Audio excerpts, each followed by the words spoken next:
সকাল ৬টা বাজে ঘুম থেকে উঠেছি। উঠে সংসারের সমস্ত কাজ করে ছেলেদেরকে, আমার হাজবেন্ডকে, সবাইকে নাস্তা খাইয়ে এখন আমি নিজে নাস্তা খাচ্ছি। আমি তো সকালবেলা ভাজি, পরোটা এগুলো খেতে পারি না। আমি সবসময় সকালে চা, বিস্কিট কিংবা ব্রেড এগুলো দিয়ে সকালে নাস্তা করি, সাথে একটা কলাও খাই। আসসালামু আলাইকুম, কেমন আছেন সবাই? আশা করি সবাই ভালোই আছেন। আমি এখন নাস্তাটা করে নিচ্ছি।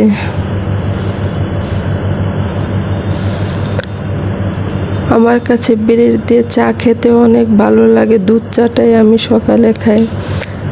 আর এক নজরে আমার কর্নাল সুকেশটা দেখিয়ে দিচ্ছি আপনাদেরকে। এই সুকেশটা প্রায় 12-13 বছর আগের। এই যে কেমন লাগলো আমার কর্নার সুকেশটা কমেন্ট করে জানাবেন। নাস্তা সেরে আমি এখন রান্নার জন্য সব কিছু গুছিয়ে নিয়েছি। এই যে এই চিকেনগুলো, এখানে 2টো চিকেন আছে। আমি রাত্রে চিকেনগুলো কেটে ধুয়ে পরিষ্কার করে নর্মাল ফ্রিজে রেখে দিয়েছিলাম, যাতে সকালবেলা আমার কাজটা সহজ হয়ে যায়। এখন একে একে আমি সমস্ত মশলা দিয়ে দিচ্ছি। 1 চামচ মরিচের গুঁড়া, 2 চামচ ধনিয়ার গুঁড়া, স্বাদ মতো লবণ, আদা রসুন বাটা পরিমাণ মতো। তারপরে এখানে বাদাম বাটা, এখানে 2 রকমের বাদাম আছে, কাজু বাদাম, পেস্তা বাদাম, কিশমিশ। আমি ব্লেন্ড করে সব সময় ডিপ ফ্রিজে রেখে দিই, ওটাই দিয়ে দিলাম। এখন আমি ফেটানো টক দই দিলাম। এই দইটা আমার নিজের হাতে বানানো। আর আমি পেঁয়াজ বেরেস্তা করে রেখেছি, সে পেঁয়াজ বেরেস্তাটাও দিয়ে দিলাম। আর আমার হাতে বানানো গরম মশলা পেস্ট, সেটাও আমি 2 চামচ দিয়ে দিলাম। আর কাঁচা পেঁয়াজও দিলাম আমি 1 কাপের মতো। আর ওখানে আমি একটু পেঁয়াজ বেরেস্তা রেখে দিয়েছি, রান্না শেষে উপরে ছড়িয়ে দেব। আর এই যে রাঁধুনি বিরিয়ানি মশলা, এখান থেকেও আমি 3-4 চামচের মতো দিব। আজ আমি বিরিয়ানিটা আমার শাশুড়ি মায়ের রেসিপিতে দেখাবো। আমার শাশুড়ি মা এরকম করে বিরিয়ানি রান্না করতেন, অনেক মজা লাগতো। আমার শাশুড়ি মায়ের হাতে বিরিয়ানি, পোলাও অনেক মজা, পাতলা খিচুড়ি অনেক মজা হয়। আর আমার বেশিরভাগ রান্নাই আমার শাশুড়ি মায়ের কাছ থেকে শেখা। আমি 2টো তেজপাতা দিয়ে দিলাম আর সরিষার তেল দিয়েছি। আমি চিকেন বিরিয়ানিটা সরিষার তেল দিয়ে রান্না করব। সরিষার তেল দিয়ে রান্না করলে খেতে অনেক মজা হয়। এখন আমি সমস্ত মশলা মাংসর সাথে ভালো করে মিক্স করে নেব। এই যে আমার চিকেনটা মিক্স হয়ে গেছে। এখন আমি 1 ঘন্টা ম্যারিনেট করে রেখে দেব। আরও যে আলু কেটে রেখেছি বিরিয়ানির জন্য। এই যে আমি 1 ঘন্টা পর চলে আসলাম। এখন আমি ফ্রাই প্যানটা চুলার মধ্যে বসিয়ে চুলাটা অন করে দিয়েছি। সাথে আমি 5-6টা কাঁচামরিচ ভেঙে দিয়েছি, যাতে ঝালটা বের হয়। এখন আমি ঢেকে দেব। এই যে আমার চিকেন থেকে অনেক পানি উঠেছে, আমি 1 ফোঁটাও পানি দেইনি। এই পানিতে পুরো চিকেনটা আমি রান্না করব, কোনো পানি দেব না, কারণ ব্রয়লার মুরগি সিদ্ধ হতে বেশি সময় লাগে না। আবার আমি একটু ঢেকে দিলাম। এই যে আবার নাড়া দিচ্ছি, যাতে নিচ থেকে লেগে না যায়।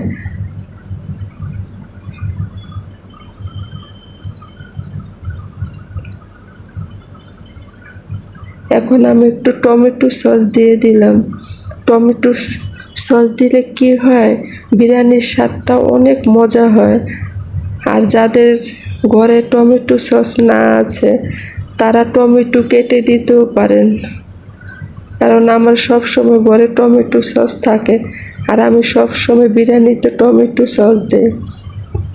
এখন আমি যে ফ্রাই প্যানে পেঁয়াজ বেরেস্তা করেছিলাম, ওই ফ্রাই প্যানে আমি পরিমাণ মতো তেল দিয়ে আলুগুলো ভেজে নিব বিরিয়ানিতে দেওয়ার জন্য। আলুগুলো দিয়ে আমি সামান্য পরিমাণ লবণ দিলাম, দিয়ে এখন আমি আলুগুলো হালকা করে ভেজে নেব। এই যে আলুগুলো আমার হালকা ভাজা হয়ে গেছে। এখন আমি আলুগুলো দিয়ে দিলাম চিকেনের মধ্যে, দিয়ে একটু নেড়ে চেড়ে দিলাম। দেখেন আমার মাংসের কালারটা কত সুন্দর হয়েছে। এখন আমি আলুগুলো সিদ্ধ হওয়ার জন্য একটু ঢেকে দিলাম। এই যে উপরে তেল ভেসে উঠে গেছে, এখন আমি আবার একটু নেড়ে চেড়ে দেব, কারণ ভালো করে নেড়ে চেড়ে নিচ থেকে না দিলে লেগে যায়, আর লেগে গেলে একটা পোড়া গন্ধ হয়। তাই সবসময় ভালো করে নিচ থেকে উল্টে পাল্টে দিতে হয়। আমার চিকেন রান্নাটা শেষ। এখন আমি পোলাও রান্নার জন্য চলে আসলাম। আমি বড় একটা হাঁড়ি দিয়েছি চুলার উপর, দিয়ে পরিমাণ মতো তেল দিয়েছি।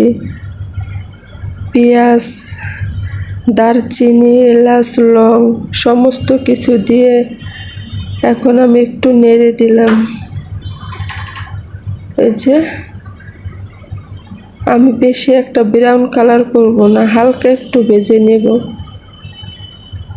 আর চালগুলো আমি আধা ঘন্টা আগে ধুয়ে পানি ঝরিয়ে রাখতে দিয়েছিলাম। এখন আমি চালগুলো দিয়ে ভালো করে চালগুলো ভেজে নেব। চাল যতই ভালো করে ভাজবেন বিরিয়ানিটা ততই ঝরঝরে হবে। এখন আমি 2 চামচ আদা রসুন বাটা দিলাম, কারণ এখন আর আমার বেশি আদা রসুন বাটার দরকার নেই, কারণ মাংসতে যথেষ্ট পরিমাণে মশলা আছে। আগে থেকে আমি পানি ফুটিয়ে রেখেছিলাম, সেই ফুটানো পানিগুলো দিয়ে দিলাম, দিয়ে আবার একটু নেড়ে চেড়ে দিলাম। আর আমি 1 কাপ দুধ দিলাম, সাথে স্বাদ মতো লবণ দিলাম।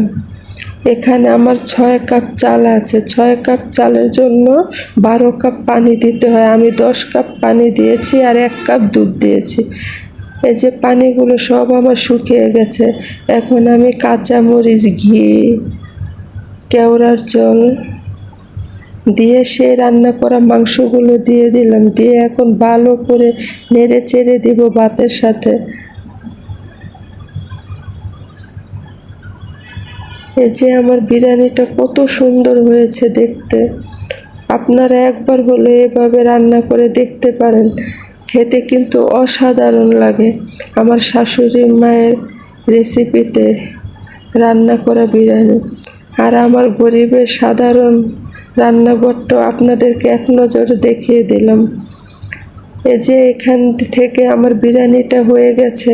আমি উপর থেকে কিছু পেঁয়াজ বেরেস্তা ছড়িয়ে দিলাম।